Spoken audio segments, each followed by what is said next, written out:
Good morning সবাইকে, আমার ব্লগে ওয়েলকাম। সবাই ভালো আছো? আর এই দেখো, আজকে সকাল সকাল চলে এসেছি। গোপালটাকে চান করানো হয়নি, সপ্তাহে একবার করে মোটামুটি দুধ দই ঘিটি দিয়ে চান করানো হয় পঞ্চামৃত দিয়ে। তো আজকে চান করাবো, তাকে বসে গেছি। এমনি তো প্রত্যেক দিন চান করিয়ে কাপড় টাপড় চেঞ্জ করানো হয়, তো আজকে যে কাপড়টা চেঞ্জ করাবো তো তার আগে ভাবলাম ভালো করে চান টান করিয়ে দিই। তো তাকে চান করানো হচ্ছে, দুধ দই ঘি মধু সব কিছু নিয়ে বসে গেছি চান করাতে ভালো করে গোপু সোনাকে আমার। আর দেখো, অনেকে বলে বাড়িতে বাচ্চা আছে, আবার বাচ্চা গোপালকে নিয়ে আসার কি দরকার। তো নিয়ে আসার দরকার কি না দরকার আমি ঠিক জানি না, কিন্তু না চাইতেও অনেক কিছু হয়ে যায়, যেটা মিরাক্কেল বলা যায়। তো আমরা গেছিলাম, আমার মনের ভিতরে সেরকম কোনো ছিলই না যে আমি মায়াপুর যাচ্ছি গোপাল নিয়ে আসবো, এই করবো, তো কিছুই ছিল না আমার মাথায়। কিন্তু হ্যাঁ, আমার সবসময় মন হতো গোপাল রাখবো, গোপালকে চান করাবো, কাপড় চোপড় পরাবো, বা তাকে সাজাবো গোজাবো, এরকম একটা মানে সবসময় মাথার মধ্যে ঘুরতো। কবে থেকে এটা এলো তোমাদের সঙ্গে সবটা শেয়ার করব বলছিলাম, তাই তোমাদের সবটাই খুলে বলছি। কবে থেকে এটা এলো আমাদের, আমি যেহেতু দিল্লিতে থাকি, তো দিল্লিতে এখানে তো ভাগবত কথা বসে, যেরকম আমাদের সেখানে নাম কীর্তন বসে, এখানে ভাগবত কথা বসে। 5-6 দিন ধরে কথা শোনানো হয়, এ করা হয়, পুজো হয়। সন্ধ্যা আরতির সময় সকালে পুজোটা যে হয়, সকালে পুজো টুজো করার পরে সবাই মিলে পুজো টুজো করে চান করিয়ে ছোট্ট একটা গোপাল ঠাকুর নিয়ে এসে বসিয়ে দেয়, আর এক সাইডে ভাগবত কথা। তোমরা নিশ্চয়ই আমার আগের ভিডিওগুলো দেখলে বুঝতে পারবে যে ভাগবত কথা আগের বছরের ভিডিও কম বেশি দিয়েছিলাম, এবছর এতটা দেইনি, সেম ভিডিও বলে।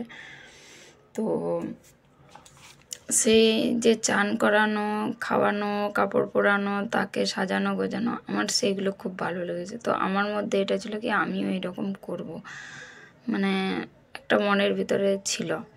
তো সবসময় বলতাম গোপাল আনবো, তারপরে ভাবতাম ছোটো ছোটো বাচ্চা বাড়িতে, আমার কোনো কথা শোনে না, গোপাল রাখলে তো গোপালের সেবাটা তো আগে সবার, তাই ভাবলাম কি করে করব।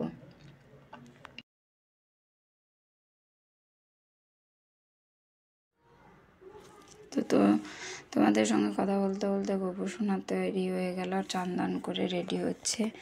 আর দেখতেই পাচ্ছ, তো তোমাদের যে কথাটা বলছিলাম, তো আমার কাছ থেকে আমার বড়বাবু নিয়ে নিল, দিয়ে সেই সাজাচ্ছে। আর গোপালটা এলো, মানে নিয়ে এলাম মায়াপুর থেকে, কি ব্যাপার তোমাদের সঙ্গে সবটা শেয়ার করব বলেছিলাম, তো সেটা শেয়ার করার জন্যই বলছি।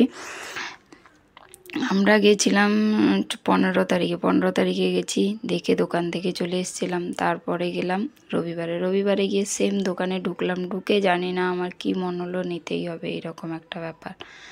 তো যাই বা হোক, শনিবার দিন গেছিলাম, দেখে চলে এলাম। তারপর থেকে আমার আর বরমশাই কিটিরমিটির লেগেই থাকলো, কি জানি কি বিষয়ে কিছু বুঝতেই পারলাম না। অথচ একটা 10 টাকার ফুচকা খাওয়া নিয়ে, তারপরে ফুচকা খাবো বলে আমরা বেরিয়ে বাইরে দিয়ে অপেক্ষা করছি, একজন ছেলে এলো, কি না তোমাকে ঘি নিতে হবে, ঘি নিতে হবে বলে আমার পিছু ছাড়ছে না। আমার বরমশাই ভাবছে আমি নিয়ে তাকে গেছি বরের কাছে পয়সা চাইছি, ঘি আনবো। তো এইসব ভেবে বরবাবু মোটামুটি ঘিও নিল, কিন্তু একটু কুটুর মুটুর বলেছিল আমাকে, এটা উল্টাপাল্টা কথাগুলো। তো আমার মোটামুটি গায়ে লেগে আছে, তো আমি ফুচকাটা খাইনি।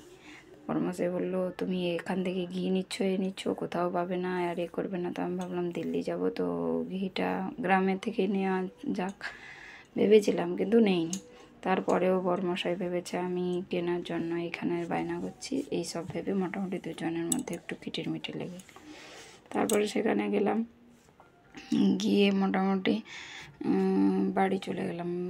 রুমে এসে তারপরের দিন সানডে ছিল, রবিবার দিন গিয়ে দেখি এই পরিস্থিতি। ঘোরাফেরা করলাম, এই করলাম, করে টুরে আমরা গেছিলাম কুপন কেটে ভোগটা খাবো, কিন্তু ভোগটা খেতে পারিনি। তোমাদের সত্যি কথা যেটা বলছি, ভোগ না খেতে পারার কারণ হচ্ছে গিয়ে ভোগের কুপনটাই পাইনি আমরা। এত রবিবার দিন ভিড় ছিল, কুপনটাই ভোগের পাওয়া যায়নি। 6টা 6:30 কাছ থেকে গেছি, তাও কুপন পাইনি। তারপরে ঘোরাফেরা করে রাত অনেকটা হয়েছে, তো আমরা কি করলাম, তাড়াতাড়ি করে ঘোরাফেরা করে কমপ্লিট বাইরে বেরোনোর সময় সেই সেম দোকানে, শনিবার দিন রাতে যেখানে গেছিলাম রবিবারও জানি না কি করে সেই দোকানে পৌঁছে গেলাম। পৌঁছে দেখি 3টা ছোট ছোট এরকম উঠিয়েছিলাম আগের দিন। তো 3টা দেখে লাস্টে এই যে দেখছো আমার গপু সোনা বসে আছে, একেই তুলেছিলাম। তো বললো 1000 টাকা। আমি মনে মনে ভাবছি 1000 টাকা এত তো নিতে পারবো না, কম পয়সায় যদি তুমি আমার বাড়িতে আসতে পারো আসো, না হলে। এই বলে আমি বেরিয়ে এসেছি। আমার বড় বলছে আমার মন হয়েছে আমি নেব, তুমি একটু কম দাম করো। বাস, যেই না কথা সেই না কাজ, চলে এলো এইভাবে গপু সোনা। তো তোমাদের কেমন লাগলো আমার ভিডিওটা কমেন্টে অবশ্যই জানাও। ভালো লাগলে লাইক করো, শেয়ার করো আর সাবস্ক্রাইব করো আর আমার পাশে থাকো, আমাকে সাপোর্ট করো। আর অবশ্যই বলো আমার গপু সোনা আসার কারণটা। আমি তো কিছু বুঝতেই পারছিলাম না, কিন্তু আমাকে মিরাক্কেলের মতো একটা মনে হয়েছিল। আমি অনেক দিন থেকে ভেবেছিলাম যে নেব নেব নেব, কিন্তু কোনো দিন সেরকমভাবে এতটা জোর দেইনি। জানি না চলেই এসছে। তো মোটামুটি এসছে যখন, তাকে সাজানো গোছানো সবটাই আমার বেশি বরমশাই করে। সকাল সকাল চান করে ডিউটি যাওয়ার আগে সব কিছুই করে যায়। তো আমার ভিডিওটা কেমন লাগলো কমেন্টে অবশ্যই জানাবে। ভালো লাগলে আমার গপু সোনাটা কেমন হয়েছে কমেন্টে অবশ্যই জানাবে। আর এটা তোমাদের সঙ্গে শেয়ার করবো বলে শেয়ার করছিলাম না, তো অনেক দিনের পরে শেয়ার করলাম। তো কেমন হয়েছে গপু সোনার শ্বাসটা আমার বরমশাই সাজুগুজু করিয়ে তাকে বসিয়ে দিয়েছে, লাড্ডু দিয়ে খাবার খাইয়ে দিল। তো কেমন লাগলো তোমাদের ব্লগ ভিডিওটা? ভালো লাগলে লাইক করো, শেয়ার করো, সাবস্ক্রাইব করো আর আমার পাশে থাকো, আমাকে সাপোর্ট করো। আর পারলে ভিডিওটা পুরো দেখো, স্কিপ করো না। তোমাদের অনুরোধ থাকলো, তোমাদের সাপোর্ট ছাড়া আমি কিন্তু আগে গিয়ে চ্যানেলটাকে গ্রো করতে পারবো না। তাই তোমাদের কাছে অনুরোধ হচ্ছে ভিডিওটা পুরো দেখো, স্কিপ করো না। ওকে, বাই বাই, সবাই সুস্থ থেকো, ভালো।